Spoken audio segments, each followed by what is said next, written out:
Good morning students. Today we are going to discuss syllabus of class 11th physics 2021-22 term 2.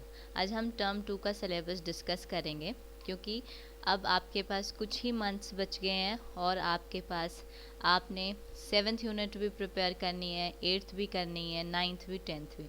आपके पास total 4 units हैं prepare करने के लिए, ठीक है. और उनमें काफ़ी सारे आपके चैप्टर्स हैं. दैट इज़ कितने आपके पास टोटल चैप्टर्स हैं. देखिए, आपकी 7 यूनिट की बात की जाए तो इसमें आपके पास 3 चैप्टर्स हैं. 8th यूनिट में आपके पास एक चैप्टर है, वेयर एज 9th यूनिट में भी आपके पास एक ही चैप्टर है और 10th यूनिट में आपके पास 2 चैप्टर्स हैं. तो अगर हम टोटल देखें तो हमारे पास 7 चैप्टर्स हैं, ठीक है. तो आपने 7 चैप्टर्स जो हैं, आपके पास बहुत लिमिटेड टाइम है तो उसमें आपने ख़त्म करने हैं. तो आप जब भी तैयारी शुरू करते हैं टर्म 2 की, आप सिर्फ ध्यान रखिए, देखिए बेसिक कंसेप्ट आप सारे ध्यान रखिए, बट आर्टिकल्स जो हैं वो वही ज़्यादा प्रैक्टिस कीजिए जो आपके सिलेबस में है.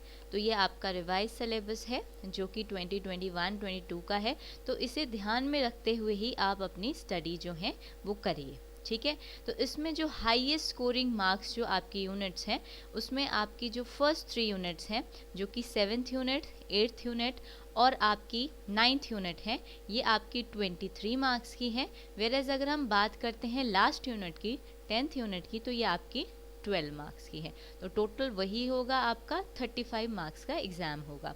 और कितना टाइम मिलेगा आपको? 2 आवर्स का टाइम मिलेगा अपना पेपर कंप्लीट करने के लिए, ठीक है.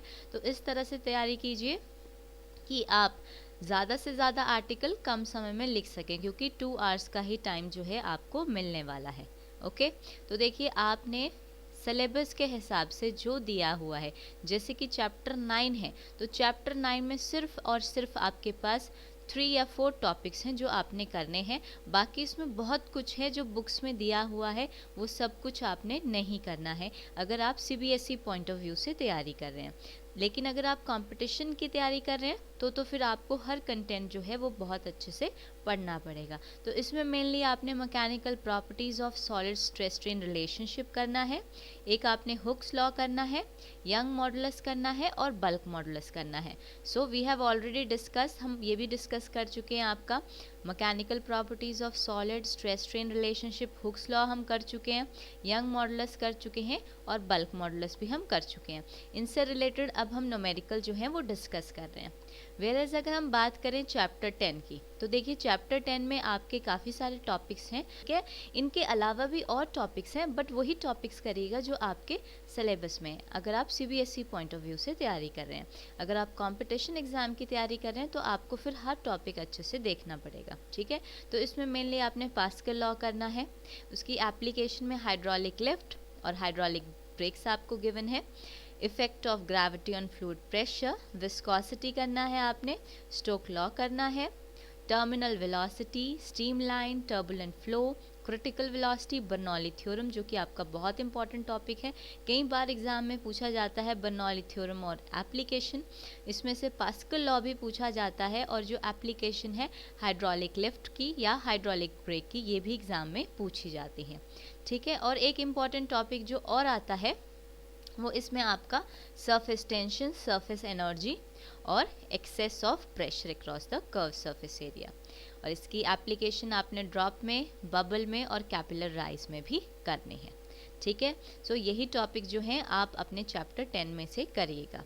अगर हम चैप्टर 11 की बात करें तो चैप्टर 11 में है आपका thermal properties of matter heat, temperature है. सिर्फ ये आपने रिकैप्चुलेशन करना है. रिकैप्चुलेशन का मतलब है एक तरह से हम आपने सिर्फ रिकैप्चुलेट करना है, ज़्यादा इसको डिटेल में नहीं पढ़ना है, ठीक है. मेनली जो इसमें टॉपिक्स करने हैं आपने वो है थर्मल एक्सपेंशन, ठीक है, जो कि आपका सॉलिड, लिक्विड और गैसेस में है. जो वाटर का अनोमलस बिहेवियर होता है वो आपने पढ़ना है. सीपी-सीवी रिलेशनशिप्स आपने करनी है. स्पेसिफिक हीट कैपेसिटी क्या होता है आपका, लेटेंट हीट कैपेसिटी क्या होता है, ये कुछ डेफिनेशंस हैं जो आपको अच्छे से पता होनी चाहिए. हीट ट्रांसफ़र, ठीक है, कंडक्शन, कन्वेक्शन, रेडिएशन, इनका सिर्फ और सिर्फ रिकैप्चुलेशन करना है, ठीक है. तो इन टर्म्स के बारे में सिर्फ और सिर्फ आपको बेसिक आइडियाज़ होने चाहिए. वहीं बात करें थर्मल कंडक्टिविटी, ठीक है, क्वांटिटी, क्वांटिटेटिव आइडिया, इसमें आपको थोड़ा सा क्वांटिटेटिव आइडिया होना चाहिए, ब्लैक बॉडी रेडिएशन क्या होता है, थोड़ा सा रिलेशनशिप पता होना चाहिए ये आपका ग्रीन हाउस इफेक्ट। तो इसमें आपने कुछ ही टॉपिक्स हैं जो बहुत अच्छे से करने हैं। वैसे ही अगर नेक्स्ट बात करें थर्मोडायनेमिक्स की, तो थर्मोडायनेमिक्स में आपने क्या करना है, सबसे इम्पॉर्टेंट जो थर्मोडायनेमिक्स में आता है आपका वो आती हैं, सबसे पहले तो आपको बेसिक लॉज पता होने चाहिए। फर्स्ट लॉ ऑफ थर्मोडायनेमिक क्या होता है आपके पास, सेकेंड लॉ ऑफ थर्मोडायनेमिक्स क्या होता है, ठीक है, आपके पास जीरोथ लॉ ऑफ थर्मोडायनेमिक्स क्या होता है, ठीक है। इसके अलावा हमारे पास कुछ हीट, वर्क और इंटरनल एनर्जी है, आइसोथर्मल एडियाबेटिक प्रोसेसेस हैं जो आपको नॉलेज होनी चाहिए। नेक्स्ट जो है आपका इसमें आता है यूनिट नंबर 9, ठीक है। यूनिट नंबर 9 जो है ये आपका नेक्स्ट है। यूनिट नंबर 9 जो है that is behaviour of perfect gas and kinematic theory of gases, this is next unit. इस यूनिट में क्या है आपका, इसमें आपका चैप्टर 13 आता है। इसमें से आपने क्या क्या करना है वो है equation of state of a perfect gas, work done in compressing of a gas, kinetic theory of gases. जो जितने भी टॉपिक हैं आप यही टॉपिक्स जो हैं, जो भी बुक्स आप फॉलो कर रहे हैं उनमें आप ये सारे के सारे टॉपिक्स जो हैं वो मार्क कर सकते हैं, ठीक है। तो अगर आप ये सारे के सारे टॉपिक मार्क करेंगे तो आपको सिर्फ और सिर्फ यही टॉपिक करने हैं, इनके अलावा आपने कोई भी नहीं पढ़ना है, ठीक है। वेयरएज अगर हम बात करें इक्विपार्टीशन ऑफ एनर्जी की, तो यहाँ पर आपने सिर्फ और सिर्फ स्टेटमेंट करनी है and application of specific heat capacities, okay. तो यहाँ तक जो है 13 चैप्टर तक जो है आपका कितने नंबर का है, पूरा का पूरा 23 मार्क्स का है आपका, पूरा का पूरा 13 चैप्टर। यानी आपने जो है 1 ये 9 10 11 12 13 यानी फर्स्ट 5 चैप्टर जो हैं दैट आर ऑफ 23 मार्क्स, तो ये आपके 23 मार्क्स के हैं। वेरएज अगर हम बात करें आगे की, तो यहाँ पर आपका जो यूनिट नंबर 10 है वो अकेला यूनिट जो है वो आपका 10 मार्क्स का होगा, ओके सॉरी 12 मार्क्स का होगा, क्योंकि हमारे पास टोटल कितना है 35 है, तो ये आपका यूनिट जो होगा वो 12 मार्क्स का होगा, जिसमें आपके चैप्टर 14 और 15 आते हैं, ठीक है। तो ये आपका कितने मार्क्स का है, दिस इज ऑफ 12 मार्क्स।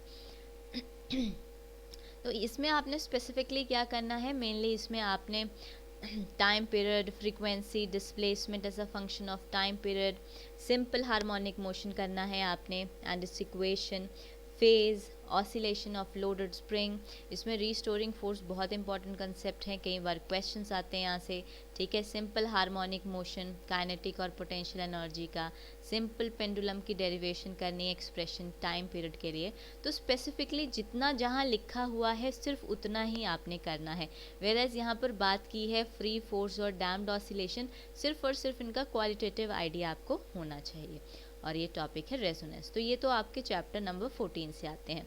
वहीं बात करते हैं चैप्टर 15 की, तो यहाँ पर आता है आपका transverse and longitudinal waves, speed और travelling wave, displacement relation of progressive wave, principle of superposition of wave, reflection of wave, standing wave in spring and organ pipe, ठीक है। तो ये आपका इंपॉर्टेंट है, कई बार ऑर्गन पाइप के ऊपर डेरिवेशन आ जाता है, कई बार बीट में से आ जाता है, तो these are some important topics.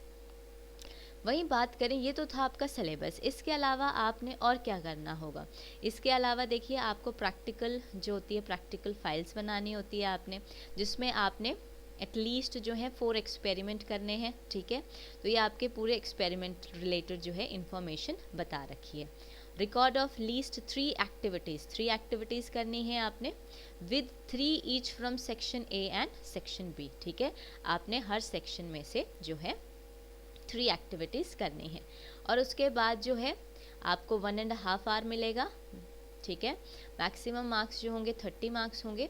आपने प्रैक्टिकल एग्ज़ाम में जो होंगे 2 एक्सपेरिमेंट जो होंगे लिखने होंगे। जैसे आपकी प्रैक्टिकल फाइल है उसमें 2 सेक्शन होते हैं, तो हर सेक्शन में से आपने एक एक्सपेरिमेंट लिखना होगा। सेक्शन ए में से आपने एक लिखना है और सेक्शन बी में से आपने एक लिखना है। 2 एक्सपेरिमेंट 1 फ्रॉम ईच सेक्शन, जो कि 8 मार्क्स के होंगे आपके, ठीक है। और जो भी प्रैक्टिकल रिकॉर्ड्स आपने फाइल वगैरह एक्सपेरिमेंट वगैरह लिखे हुए हैं उसके 2 मार्क्स होंगे, और जो भी आपका वाइवा होगा एक्सपेरिमेंट और एक्टिविटी से रिलेटेड उसके होंगे आपके पास 5 मार्क्स। तो टोटल मार्क्स जो होंगे आपके पास कितने होंगे, 15 मार्क्स होंगे। और जो एक्सपेरिमेंट आपको गिवन है दैट आर दीज एक्सपेरिमेंट। ये एक्सपेरिमेंट आप अपने जो भी स्कूल में परफॉर्म करवाए जाएंगे आपने वही एक्सपेरिमेंट जो है लिखने हैं। जैसे फर्स्ट और सेकंड, ये जो फर्स्ट है और ये एक्सपेरिमेंट है इसमें चॉइस है, तो ये डिपेंड करता है किसी स्कूल में ये भी करवाया जाता है Young modulus of elasticity of material of a given wire, और कहीं पर ये भी कराया जाता है। तो it depends upon school to school कौन सा एक्सपेरिमेंट कराया जाएगा, ठीक है। वेयर एज ये आपके नेक्स्ट एक्सपेरिमेंट्स हैं 2, 3, 4 एंड 5, 6 एंड 6 और 7th, जो 6th है आपका इसमें 2 चॉइसेस हैं और 7 है, और ये कुछ एक्टिविटीज़ हैं। तो जितना लिखा हुआ है, जिस हिसाब से आपके टीचर एक्सपेरिमेंट लिखने के लिए कहेंगे उस हिसाब से आपने लिखना है, ठीक है। तो ये सारा का सारा आपका सिलेबस है। मेनली सिलेबस के पॉइंट ऑफ व्यू से यही बताना चाहती हूँ कि आपको अपना जो सिलेबस है आपके पास होना चाहिए। कोई चीज़ की तैयारी कर रहे हैं तो आपके पास सिलेबस होना चाहिए, चाहे आप सिलेबस को लिख लीजिए, चाहे आप इसका प्रिंट आउट ले लीजिए, या फिर आप अपनी बुक में भी मार्क कर सकते हैं। जैसे अब ये सारे के सारे टॉपिक आपकी बुक्स में मार्क कर लीजिए कौन कौन से सिलेबस में, उसके अकॉर्डिंग ही अपनी पढ़ाई करिएगा। Okay, so that is all about for today, and if any doubt related to the syllabus you can ask me. Okay, thank you so much.